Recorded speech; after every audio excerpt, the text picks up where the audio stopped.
12 juin 1790, le premier rapport du comité de mendicité est présenté devant l'Assemblée constituante par le duc de La Rochefoucauld.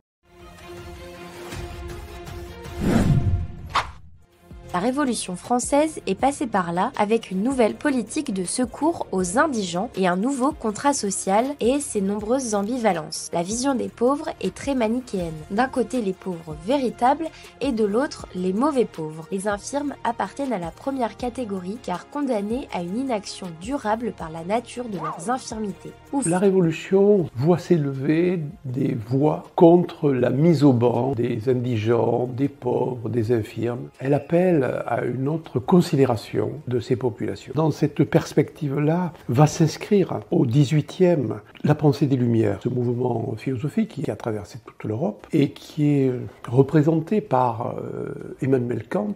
Et une phrase toute simple, « Ose penser par toi-même ». L'idée, c'est l'émancipation de la pensée, en même temps l'émancipation de l'humanité, pour se forger un esprit critique. Diderot va éditer la lettre sur les aveugles à l'usage de ce qu'ils voient. Elle montre qu'un grand mathématicien, en l'occurrence Sanderson, aveugle, parvient à un génie de la pensée, nonobstant sa cécité. Il dit « Quelque chose est possible malgré et avec un dysfonctionnement du corps ou des sens. » Et il faut ajouter à ça, dans cette brèche ouverte aux Lumières, l'œuvre de Jean-Marc Itard, qui renvoie à l'histoire de cet enfant sauvage, Victor de l'Aveyron, dit-on, qui a été trouvé au fond d'une forêt profonde et qui a été amené à Paris, confié à Jean-Marc Itard, qui travaillait alors à l'Institut des jeunes sourds, et qui a entrepris auprès de lui une éducation. Il a quand même ouvert, avec l'éducation de Victor, une brèche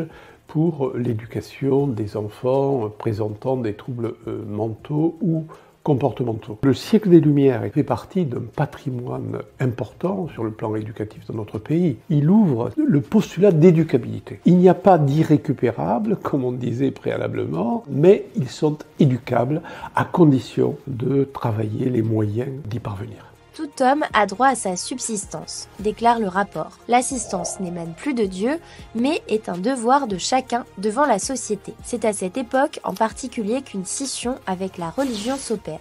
La toile religieuse existe dans l'inconscient, mais on est davantage dans cette perspective-là, sociale et éducative.